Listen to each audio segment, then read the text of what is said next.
Ore contate per i baby rapinatori di Portogruaro che hanno tentato di rapinare una studentessa. La polizia ferroviaria cerca anche un undicenne.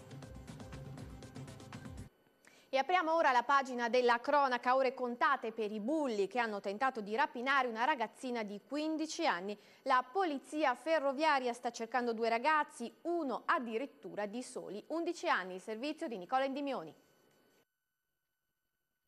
E quando è arrivata in classe era spaventata, era agitata perché è anche caduta, si è fatta male tutto il ginocchio. Il racconto dei compagni della 14enne di Portogruaro che mentre si recava a scuola a sostenere la prima prova d'esame è stata aggredita lungo via Muratori da 2 ragazzi che in sella alla bici hanno tentato di strapparle la borsetta. Le descrizioni sono di 2 ragazzi, uno con corporatura un po' più robusta dell'altro, uno un po' più chiaro dell'altro, comunque diciamo di aspetto nomade. La polizia ferroviaria sta cercando 2 ragazzi, uno dei quali appena undicenne, che già lo scorso inverno, lungo il viale vicino alla stazione ferroviaria, rubarono il telefonino ad uno studente. I genitori non li controllano o non sono in grado di controllarli e quindi in qualche maniera devono ammazzare il tempo. Speriamo ammazzino solo il tempo per il momento. Se i responsabili risultassero i 2 ragazzi individuati,